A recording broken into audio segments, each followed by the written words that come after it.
Hello, my name is Rico and this is Rico Reacts. Today we are talking about episode 2. And what does that mean? We are going to cover chapters 3 and 4 of Zack Snyder's Justice League, the Snyder Cut. So, as you remember, I did an episode on chapters 1 and 2. If you just came from that, thank you for clicking on that button and watching this video. Really appreciate it. Before we get started on this episode and talking about what's going on in chapters 3 and 4, go ahead and hit the subscribe button so you could go ahead and be alerted when the next one drops, which is going to be chapters 5 and 6, the final episode of the Snyder Cut. Also, if you really have some thoughts that you would like to share with me, go ahead and click on the comment section below, type them out. I would love to read what you guys are thinking. Finally, don't forget that I do have a Patreon. The Patreon is linked to a podcast that I co-host, Always the Critic Podcast, where we talk about the latest movies, except we don't have any film degrees or any qualifications to do so, but we have fun doing it. So if you would consider supporting not only this channel, but also the podcast, you could check out the Patreon in the description below. All right, without further ado, let's watch Zack Snyder's Justice League, chapters 3 and 4.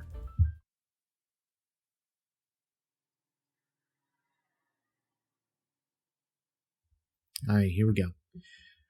All right, time for some Barry Allen action now that it's chapter 3. Okay, here we go. We saw this in the trailer. Again, it's very well shot. I love, like, the color use is so different than what it was in the Justice League that came out in theaters with Joss Whedon. For some reason, there was like a warmer hue to that. Here, there's it's a little colder, but slightly more realistic. Slightly. Still very cinematic looking. And here we go. Everything slows down. Oh, that is a very interesting way of demonstrating his powers there. He can't even keep his shoes on. Okay, so I didn't comment on this in the first episode, but the musical choices are a little strange. They're all very angelic sounding or very melancholy. A little too on the nose as well, but you know, that's Zack Snyder. He does have a penchant for using music, but again, it's not something that I think of I don't think it's doing this movie any service. Also, it's kind of hard to watch this scene without thinking of what we've seen before in movies. So obviously there comes the MCU, and we obviously get the scenes from Quicksilver in the MCU, and then the Quicksilver scenes through Fox. And let me tell you something. The ones from Fox with Evan Peters' Quicksilver are incredible set pieces. And this one's fine, but yeah, it's kind of hard not to think of the Quicksilver from Marvel. Fox Marvel. Oh. The Parademons got a hold of some Atlanteans. Oof. No. Oh, no. So it's reading his mind? Yeah, it is. That Hans Zimmer score is really underrated. Really underrated. I wonder if I should have created a drinking game for every time Zack Snyder has a slow-mo shot. No. Because you would get extremely drunk if that were to happen. Especially with a 4-hour movie. Oof. No way. So, he used to play for GCU. I'm guessing Gotham City University? Touchdown! Ah, the dad. Always working. never having enough time to go see his son play games, well, not games, sports. Oh no.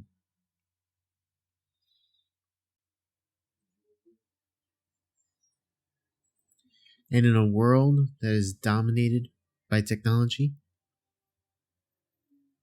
he's the king.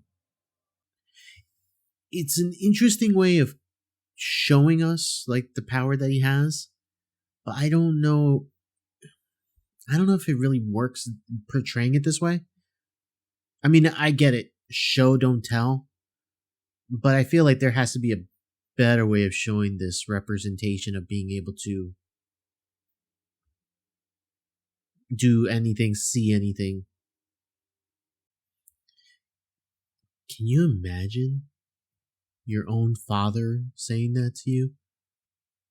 In the situation where you obviously believe that he didn't kill his mother. I will say that the interactions with the Flash, Barry Allen, were some of my favorite parts from the first time I saw Justice League, so I'm hoping that this continues in this movie. Doesn't take much convincing, man. Mercedes, the official car of Justice League. We definitely needed to get this side of the story, just so that way we could really fill out the backstory for Cyborg, especially. And then, of course, Barry Allen. Although we did get a lot of it in the movie itself, in Justice League, so. Hey, J.K. Simmons. He now looks weird with hair. Because I've seen him so much without it that it looks weird now with it. I don't know. He's a child. He's a child. It's fantastic.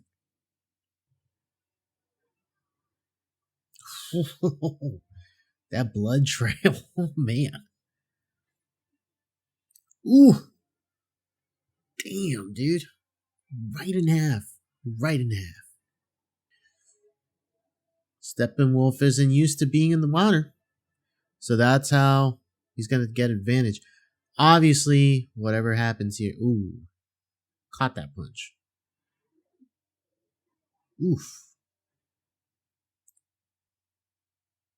I know punches are usually slower in water, but that just looks like it hurt nonetheless. That's really all he needs. Doesn't need to keep killing anyone, so peace out. All right, part 4. Here we go. Change Machine. So I'm guessing this is going to be this action set piece of the middle part, of the middle of the movie. So they still kept that joke. Still a good humored joke there. I didn't laugh, but no, it's still pretty good. Don't get me wrong. I always just, when you see Ben Affleck in that suit, he just looks so big in it. This ancient lamentation that they call, if you're reading the closed caption, it says ancient lamentation, and I just find it hilarious every time I see it. Okay, so here's a lot of the action scene that we kind of saw. I mean, obviously, there's a little more to it, of course. Okay, yeah, it's definitely different. Why don't you carry someone? I mean, you're so fast. Might as well start carrying people out of there. So, something I noticed is that they have like certain scores, but like Danny Elfman's score is not really in there. Because the reason why I know this is because I remember during this scene, you could hear his 1989 Batman score. For a brief moment, it was altered, but here we're just hearing like generic rock mixed in with a score. Sword lady. I guess he doesn't know her as Wonder Woman. They were just introduced as Diana and Barry Allen. I don't know how I feel about this ancient battle cry that keeps playing with her theme or her introduction. Like it was cool the first time or the second time, maybe even the third time, but it feels like every time she comes on screen they play it. So it's kind of overstaying its welcome here. So something about Aquaman is that he's always been portrayed as like the, I don't know, weird one or not as cool character. Obviously, putting Jason Momoa in that character changes the dynamic. But I will say that DC Comics has done a really good job of changing the perception of Aquaman in recent years. Obviously, the comics have done that. And another thing that has done it is, do you know the game Injustice? It's a fighting game that you could play. And he is a really good character to play as in that game. So much so that my brother constantly beats up on me with with the king and his trident. It's very annoying to play against my brother when he has Aquaman. So, just a little tidbit there.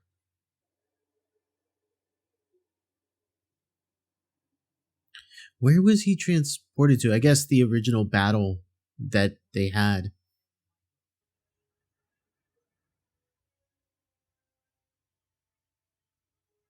That's a very interesting Zoom call. Is this he? Yes, there he is. Darkseid.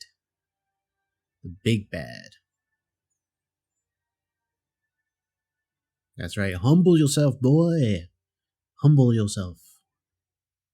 I hope they explain what anti-life is, because that didn't really tell us much. Gee, I wonder what they're gonna do with it. It's gotta be tough, man. Losing your boyfriend at the place that you work. And your boyfriend is Superman. Just a little thing to throw in there. Amy Adams is so overqualified to be in a role like that. Look, Lois Lane is a great role if done properly. Man of Steel did well with her being an investigative journalist and being able to showcase that, her tracking down the trails of who Superman was. She figured it out. But, BVS and Justice League have not quite done justice to her as an actress. Amy Adams is fantastic. She should have won an Oscar by now, but somehow always nominated, never won. So hopefully sometime soon she'll get hers. What the hell? Oh, so they're just gonna introduce that. They're just gonna introduce that.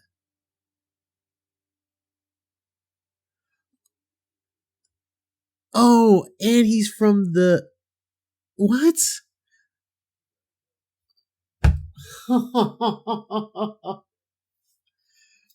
What? Martian Manhunter out of nowhere. Alright guys, that was part 3 and part 4 of the Snyder Cut Justice League here on HBO Max. What can I say about parts 3 and 4?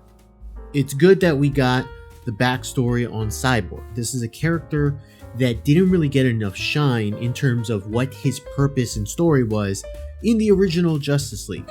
The original Justice League just treated him as an ancillary character, really. Yes, he was integral in trying to bring back Superman, but in reality, they didn't really give him much to do. And in this part, he got a huge backstory information dump. So we got to see his struggle, we got to see what he's doing with his powers, He's helping people out, but he's doing it on his terms. He didn't want to initially join the group until his father is the one that gets kidnapped by Steppenwolf and the Parademons. We are also introduced to Barry Allen. The powers are a little strange only because, again, it's hard not to consider Marvel's version of this type of character, someone who can, basically run at the speed of light. And so whenever you see him use his powers, they have to use the slow motion effect, but it's not as engaging as the way Fox's Marvel has done it. Evan Peters' Quicksilver. That is one of the most fun type of aspects that they did with that character, so it's hard not to consider it. And so it leaves a little bit to be desired. Now, when it comes to all of these MacGuffins, the mother boxes, the name is still strange to me. It feels like it was lazily written, and this obviously is not a thing to do with Zack Snyder or Chris Terrio who wrote this. This is something that was a creation in the comics, so this harkens back to a different time. So since it harkens back to a different time, I can't fault it too much, but yet again, it's still weird and clumsy way to say or try to understand what is happening. Finally, they were able to explain what they're going to do with the mother boxes, which is that it should be able to create life because it can change. It's a change machine. That's basically what the chapter 4 was titled, Change Machine. The fight sequence, let's talk about that for a second. I thought the fight sequence was fine. They added a few elements here and there, but it didn't feel that much different than what we saw in the original Justice League. So overall, just a tad bit of an extension of that fight scene was fine. Nothing to write home about. And finally, we finally are getting more information about the villains themselves. Steppenwolf, I didn't really talk too much about it in the first video, but Steppenwolf definitely got more character arc with his character, because in the original Justice League, he was just it almost feels like he was a faceless monster. They gave him a name, Steppenwolf, but he really was a nothing character. Here, you understand what he's trying to do, why he is, the way he is. He's trying to get back into the good graces of Darkseid. Darkseid is a huge character, and it's going to be very important to see what they do with this character. Now, I don't understand what this anti-life stuff was that he was saying. I don't know where that's going to come from or what that's going to lead to, but we're going to eventually see that in the next episode, or the next chapter 5 or chapter 6 is where we're going to see it. The biggest surprise to me, and I didn't think that they were going to pull this off, and I didn't even expect it, was the reveal of Martian Manhunter. He is a character who can shapeshift. He is from Mars. I can't talk too much about him because I'm not as deep into that character, but I do know of the character. If you ever watch the show Supergirl on CW, that character is on the show, and in here, it's the General who is Martian Manhunter. The General who talked to Superman in Man of Steel. He was the same actor who actually delivered the lines to introduce BVS at a Comic-Con a couple of years ago. So that was super interesting, and I hope we get to see more of him as the movie goes along, because it would be pretty cool if that is the 7th person. Because right now you have 5 with Batman, Wonder Woman, Cyborg, Aquaman, and The Flash. They're trying to bring back Superman, that's 6. And then the 7th. Because if you remember the marketing for Justice League back in 2015-16, it was Unite the 7th. But when you counted the posters and you counted the characters, there was only 6. A lot of people assumed that it was going to be Green Lantern. Perfect assumption, of course. Makes the most sense. But this is Martian Manhunter. This is a different type of hero. We'll see where it leads to. I'm very excited about that. That is the most exciting part for me, and we'll see where that takes us in the next episode. And that was episode 2 out of 3 of the reaction to the Snyder Cut Justice League. If you enjoyed this episode and the last episode, go ahead and click the subscribe button so that way you can be notified when the third and final episode of the Snyder Cut Justice League gets released. I'll be talking about what happens in chapters 5 and chapter 6 and give my overall impression of what the Snyder Cut was versus what the original Justice League was. So stay tuned for that. If you guys really enjoyed what I'm doing here, go ahead and click the subscribe button, click the like button. If you have some thoughts that you want to share with me about what you think what's going on here on Justice League, Zack Snyder's version of course, go ahead and leave a comment down below. I would greatly appreciate that. That has been this episode. I'm Rico, and this has been Rico Reacts. Stay tuned for episode 3.